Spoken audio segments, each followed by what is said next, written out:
You're listening to Heritage Radio Network. Todd Richards here, Roots, Hearts, and Soul. You are listening to Roots, Heart, and Soul. Yeah, Roots, baby. Heart, and Soul podcast. Stephan and I are launching this podcast based off cookbook Roots, Heart, and Soul by myself, Todd Richards, with a great help from Chef Stephan. We're going to be hearing stories from Africa all the way to the Caribbean, all the way to the Americas. It's going to be something special.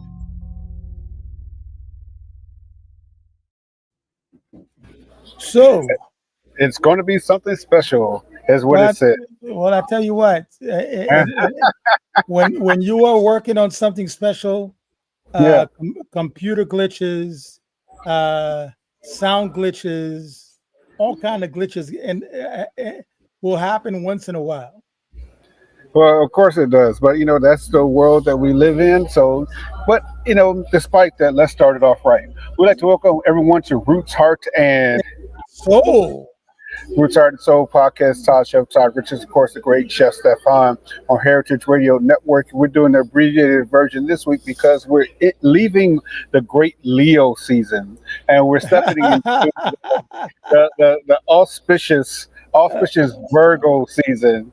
Which so you get us both for 2 months in birthday celebration here. Well, I tell you what, buddy. Mm-hmm. It's certainly a pleasure to celebrate the month of August with you. Absolutely. We want to say hello to our followers. We want to say hello to the people who listen to us. We apologize for today.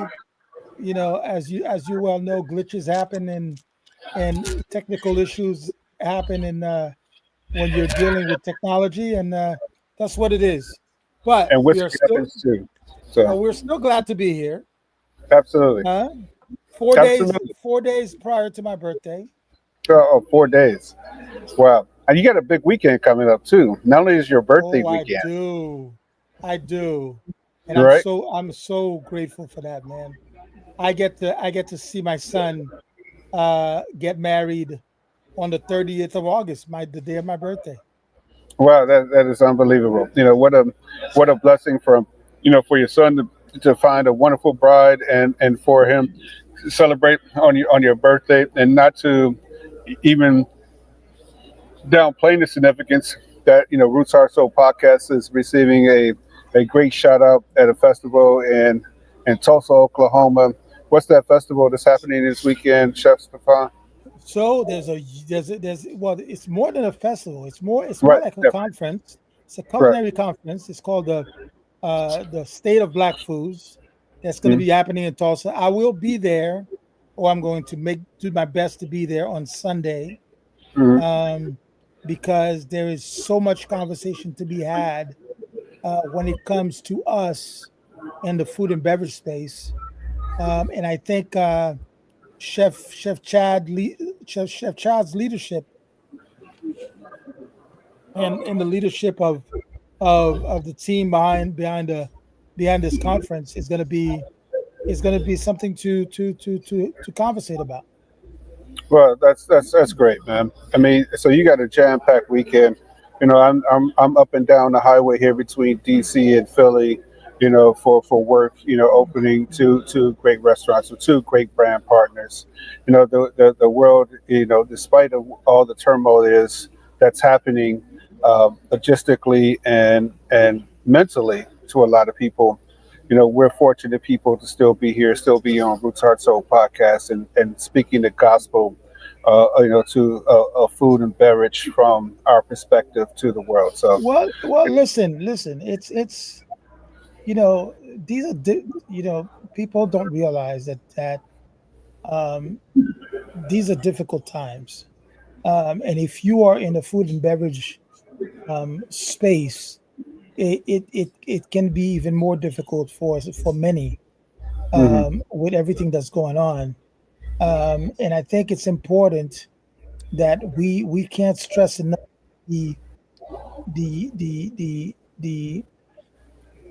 building of your circle, the building of your tribe, and being able to have very simple conversations. I can call you on the phone and say, "Hey, how you doing, man? What's going on with you? This is what's going on with me." And we chop it up for 15, 20 minutes before we get back to the grind. And I think that's really important, especially in this climate.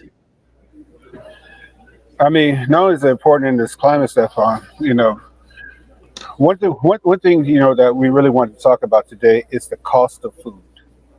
And, you know, what I don't believe that most people outside of our business understand is that we grow, our cost goes up at the same percentage rate as it might be, we might be paying, wholesale prices, but the percentage rate goes up. And if the percentage rate goes up, then there's a certain point in time where we're going to be able to eat the cost.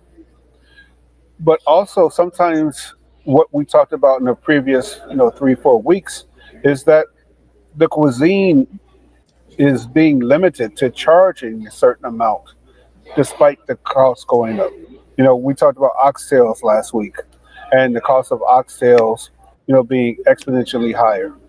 We talked about basic things like chicken. Yeah. Eggs was the biggest thing, the hot topic of the year. When Waffle House puts on their menu that we are doing a surcharge pricing for egg dishes, you know, that tells you the state of egg America that we were Well, in. I'm going to tell you something.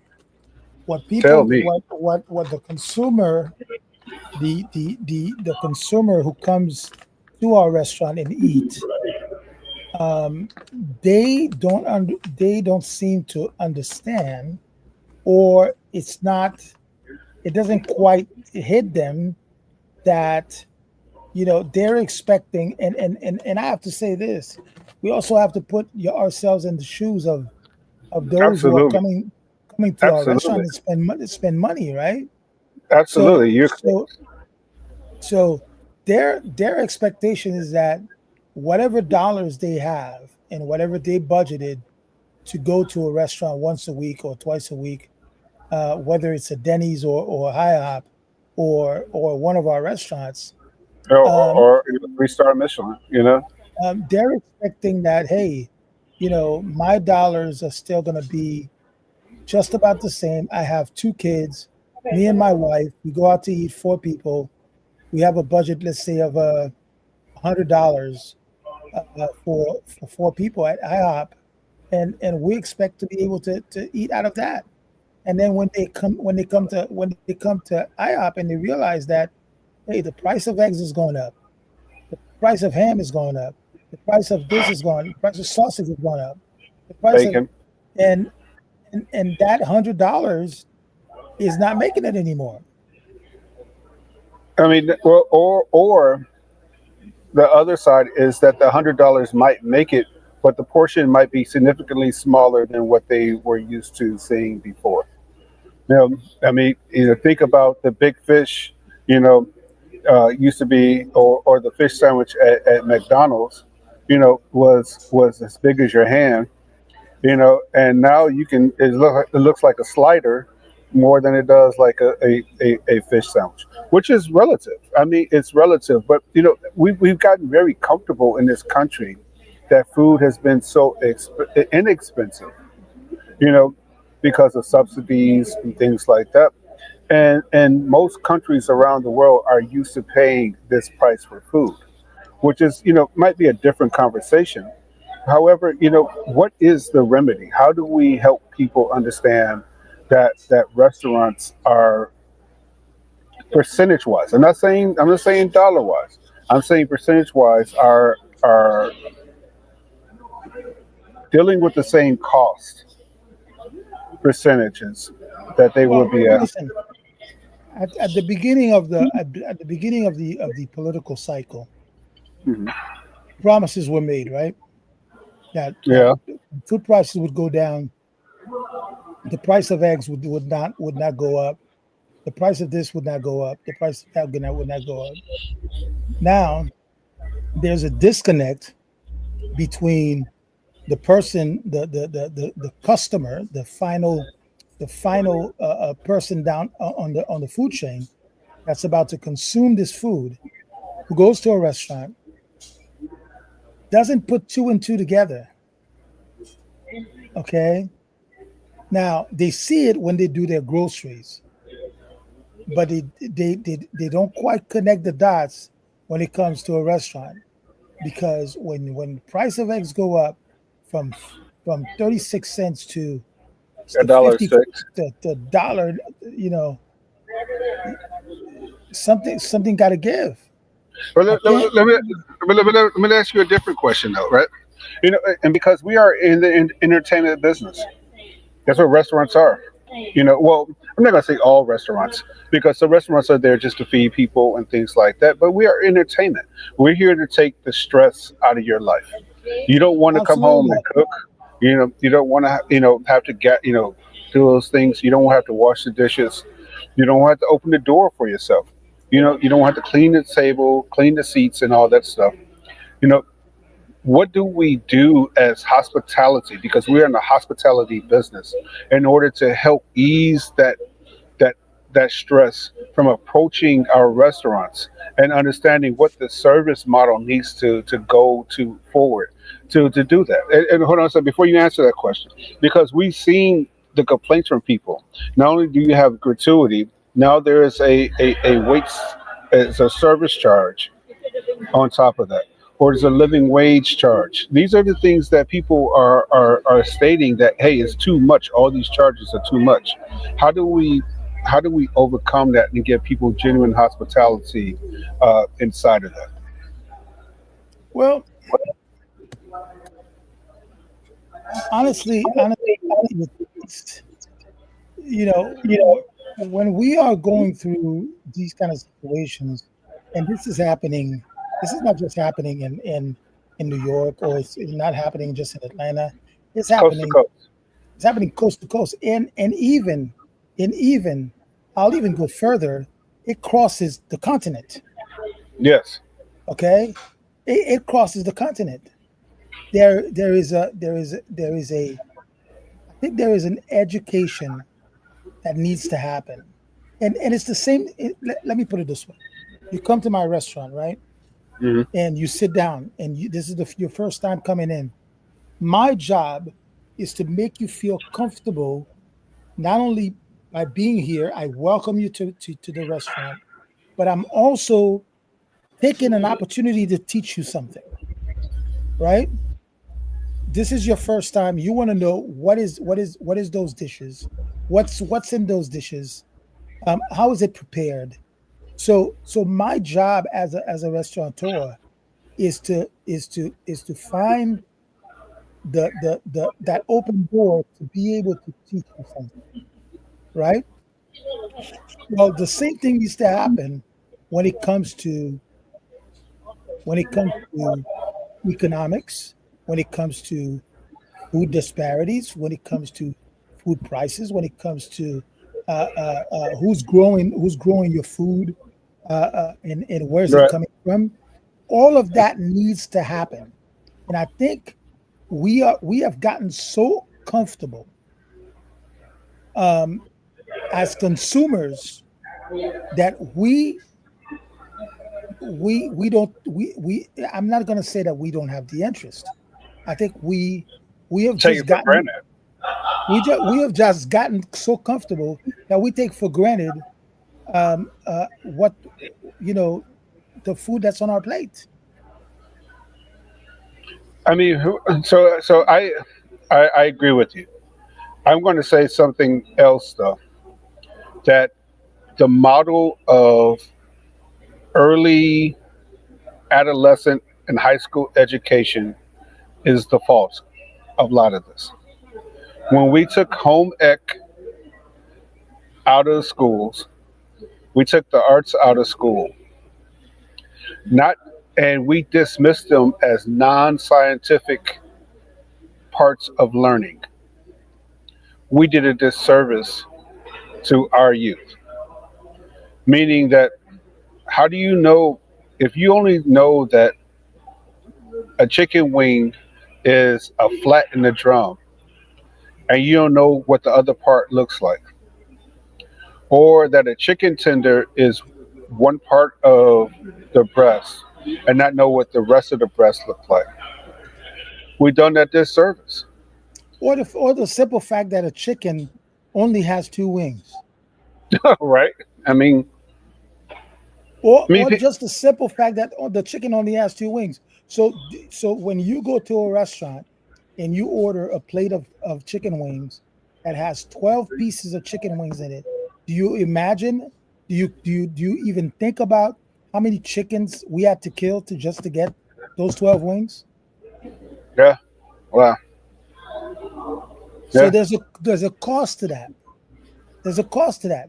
Beforehand, you could get chicken wings for like 36 cents a wing. And I'm listen, back in college, I'll give you a perfect example. One of the things that I used to love doing, there was this pool hall in Gainesville near the university.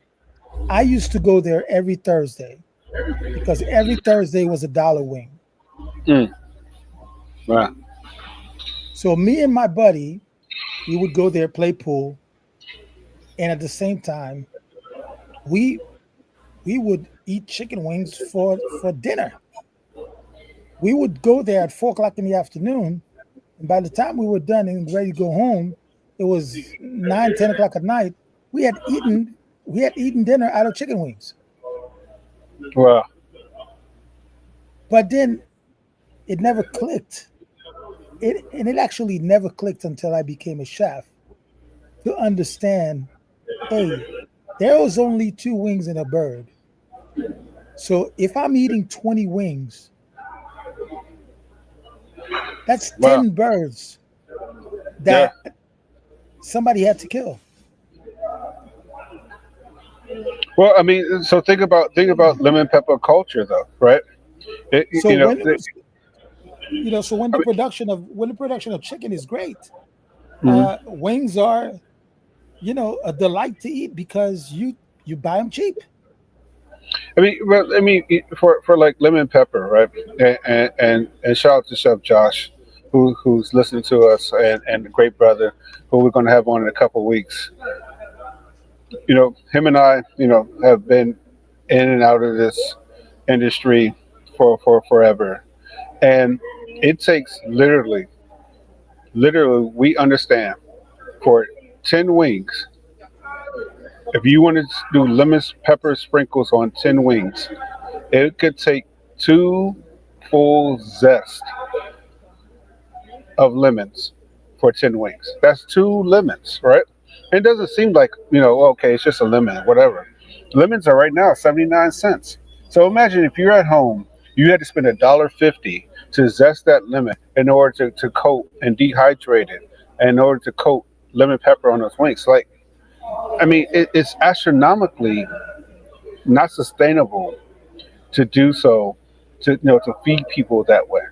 So now instead of wings I'm able to sell 12 wings for $12. Um, Now I'm giving you 6 wings for $12. Wow. So think about it. 6 wings for $12. That's $2 a wing. And first of all, we're not talking about the full wing either. You're talking about either a drumette or The, a either a or drum or the or flop. right. That's about the whole wing, correct? No, because a whole wing is both of them together. You're right, but a whole wing is more economical to sell and to purchase than than the parts. It's like if you buy a car, right? It is cheaper to buy a whole car than it is to buy all the parts and assemble the car yourself. That's the way we got to teach people restaurant economics, in order to make this thing sustainable moving forward. It's better, so you think about with barbecue, right? And barbecue, what do? You smoke the whole brisket, You smoke a whole chicken.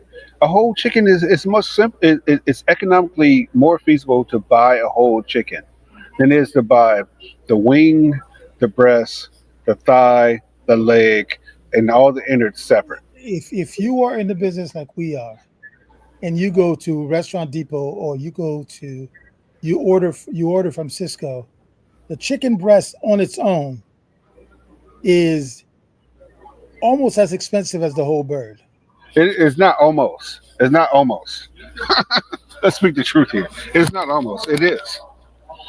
But like I talking about, the home ec and things like that, is that we have made people devoid of understanding how to break down a whole chicken. I mean, that's where we have to get back to. Yes, you want the parts. Yes, I just want chicken tenders. Yeah, I just want wings. I mean, how do we become that exclusive that we want to dissect the parts of the bird that we like that much and everything like that? And however, when you think it's about something like chicken tinga, the best part of a chicken taco is when they take the whole chicken, roast it and shred it and put it on your taco. You get all the parts of the meat. You know. Our good friend Rodney Scott, who does whole hog barbecue, why he's such a great chef, why he's got Beard Awards, so he's on every show and everything like that, because he does the whole hog, or Howard, Dr. Howard, who did whole smoked Did a whole cow, cow. Did a right, whole whole cow. cow, and you got to eat all the outsides, and you got that bitterness from the innards, like. How do we get people back to understanding what the whole is, and stop fighting about the parts? That's a very good question, man. That is a very good question. And I think the best way to break it down is economics. So I buy a whole bird for $5. Hmm. Okay, the average bird in the supermarket is about 3 pounds. Okay, Correct. Right. so let's You just pay say that I'm paying. $1.25. Let's just say that I'm paying $2 a pound. Okay, so yeah, $6. So that's $6. Yeah. If I buy the whole bird, it's costing me $6. But if I buy a pack of drums or a pack of thighs, that'll give me 8 pieces, which the whole bird would give you. It ends up costing, it's even more expensive than the whole bird. And then why Yeah, is that? you And double and the cost.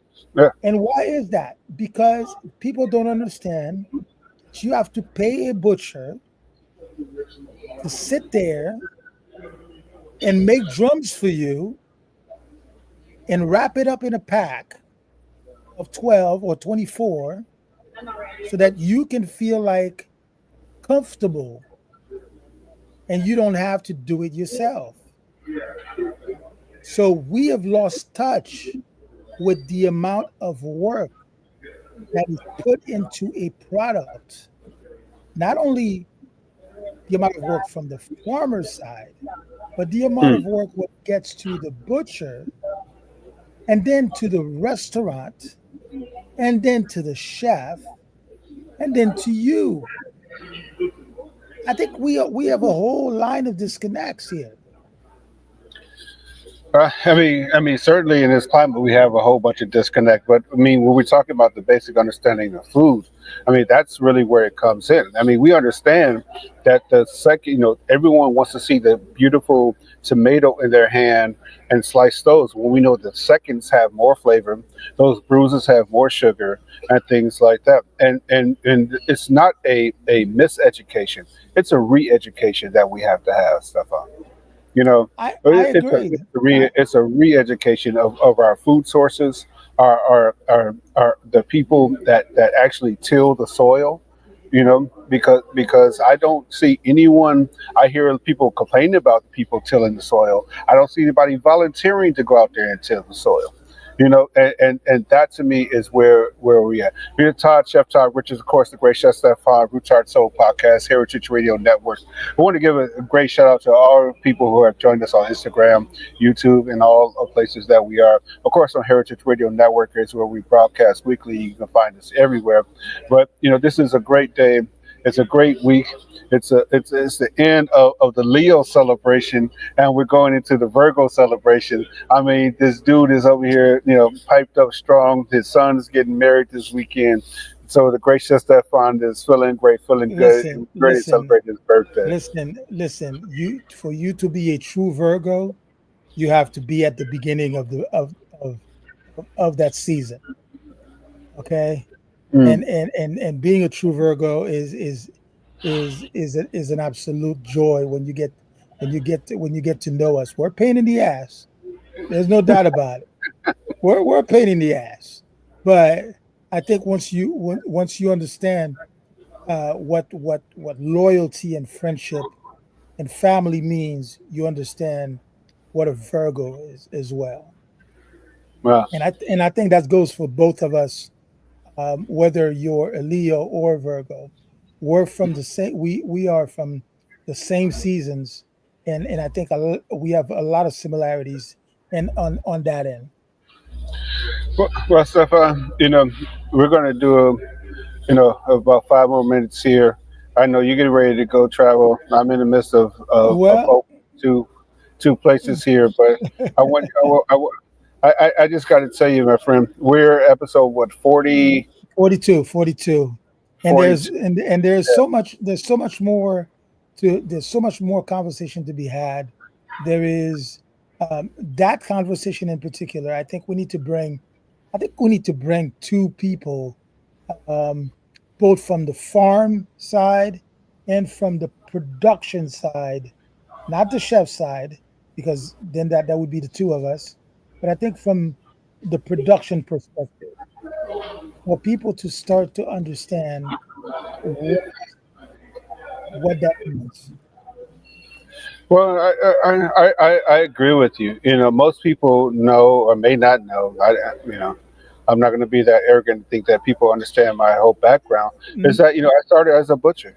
I started a butcher right there on La Vista Road in Atlanta, and not only did I do just regular butchering, I did kosher butchering as well, and understanding that the similarities and the differences of Black culture, white culture, and Jewish culture, and I would even say even at that point in time, Hispanic culture, coming there to the butcher shop, asking for things and things like that, that just giving people direction in order to use the whole animal is so important.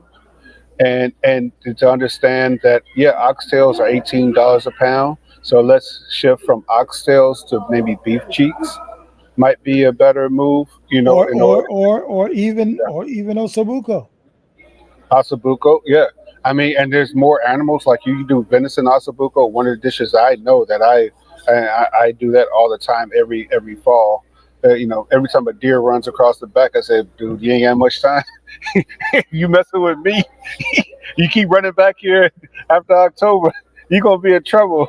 So I think one of the things that we need to realize as professionals is that we need to be teachers as much as we are entertainers. Say that again. Say that one more time. Say that again. I think one of the things that we need to realize as culinary professionals is that we are also teachers of the craft. We are teachers of the space.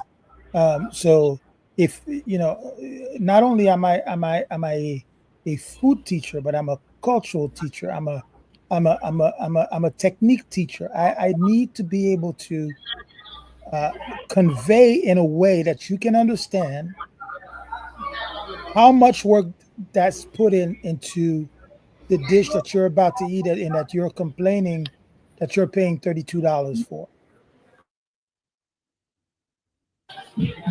I mean, a lot of times it's because people just they don't quite understand. A lot of times it's because of that disconnect. So when I'm disconnected and all I'm thinking is, oh, if I'm paying $22 at this bodega, the Jamaican or the Haitian bodega for oxtail, and I get 4 pieces, why am I coming to your restaurant uh, and you're charging me $36 for it or $42 for it? Okay, and I think that's I think that's what that podcast also, our podcast, is also an opportunity, a platform to sort of teach people that are not part of the professional food and beverage space. Well, I mean, not only do we need to educate, maybe I don't like the word so much. Uh, it seems disrespectful when you say it that way. But also, Share when we knowledge, share share knowledge, thank you, knowledge, thank you, thank you. I mean, we share need to share knowledge. knowledge. But not only between our listeners and people who are not in the business, but people who are in the business. I mean, the thing is that we've seen gentrification come in. We've seen restaurants, in our neighborhoods close. We've seen them being priced out, and not necessarily priced down for rent. We've seen their taxes go up, and what we need to do, in the next 40 episodes is get politicians, people who make policy inside of this, and help them understand where we're coming from, because we are part of the voice of the That's a people. great idea, and I think Yeah. what we need to do is in the next in our research for possible guests. I think somebody in the political realm, whether they're local politicians, meaning that they're part of our jurisdiction, if you will, um, or somebody on the bigger stage, and that could be a great conversation to be had. Well, there's no bigger stage than Roots Are Soul podcast. But Stefan, But this is coming. before we Yes, go, sir. Yes, sir. listen, one of the things that that I love to do, Uh, um, is I love to celebrate us yes, when we do something great, no matter the little issues behind closed doors or certain animosities that we may have with each other. At the end of the day, when somebody does something great, we need to applaud them. absolutely. We need to celebrate them. Yes, Okay. And one of the people that I would like to shout out, he just celebrated the 4th year of his event. Um, and it's Chef Kwame Onwuachi. absolutely. Okay. Say it Um, again. I think his event is an amazing event that brings together ton of black and brown talents. Um, and not only there is amazing camaraderie, but there is so much fun, and we celebrate our food, we celebrate our cultures, and we celebrate each other. And I think it's important that you and I specifically, with this platform that we have, Roots, Heart, and Soul, and we understand that it is also our job to celebrate those who are doing great things. Um, I want to give a shout out also to Chef JJ Johnson up in New York. His event, the Cookout, is coming soon. Yes, Um, as a matter of absolutely. fact, he Yes, sent me a message today. Said, Chef, I want you yes. to, I want you in New York next year. Let's go. So so we're gonna be you and me. We're gonna be in New York at the Cookout um, for next year, man. We're gonna, Let's and I'm go. hoping, and I'm even Not hoping, hoping. Not and hoping. I'm even That's hoping gonna that happen. next year, that next August, you and I will make an appearance at the family reunion as well. Well, I mean, yes. I mean, it's circumstances. It is not because of them. It's because of us. And I appreciate their kindness and everything, and how we're going to move forward. I mean, this is 42nd episode of Roots Are So podcast. We celebrate a lot of people along the way. We have a long way to go to bring, not only celebrate, but to restore, the culture in the culture. Absolutely.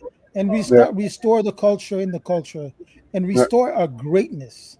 yeah. Because and listen, we can count on one hand how many of these amazing events, um, including our brother Chef Gregory Collier And Fabrice. and Fabrice, who are Yeah, celebrating Black and Brown talents. So we have Fabrice, we have Gregory, we have Kwame, we have JJ Johnson, and I think it's a beautiful opportunity to see if we can also see more of that happening throughout the whole year. We need, and we also have the chef. What's her name? I failed to remember her name. In Houston, Texas, who's who's got her festival as well. yeah. Oh, That we need to she get on that. started. We need to get on that. We All need right, we need to Chef. invite her. We need to invite her to the podcast. We need to invite So everybody. I mean, this absolutely. is great. All right, take us out of here. Well, ladies and gentlemen, unfortunately, because of technical difficulties, we could not give you the whole hour, but I hope you enjoyed our conversation. If you have any questions, if you have any comments, please share them with us. Send us a DM, send us a text, send us an email. rootsheartandsoulpodcast@gmail.com. And we will see you next Tuesday right here, same channel, with Chef Stephan and Chef Todd, as we continue not only the conversation about food disparity and food cost, but also about celebrating each other. I think it's an amazing thing to see when we are winning. On this day, I say good night. And as I celebrate my birthday, my 53rd birthday in 4 days, and the marriage of my son, I could not be prouder, and I could not be more grateful. I will see Todd and I will see you next Tuesday. The airlines say it best. Secure your own mask before you secure the mask of others. When you in prayer, you're praying for others. Make sure you pray for yourself. On this end of the Leo season, I have to say you're listening to Roots Heart Soul podcast on On Heritage Radio Radio. Network. Talk soon. Thanks, everyone.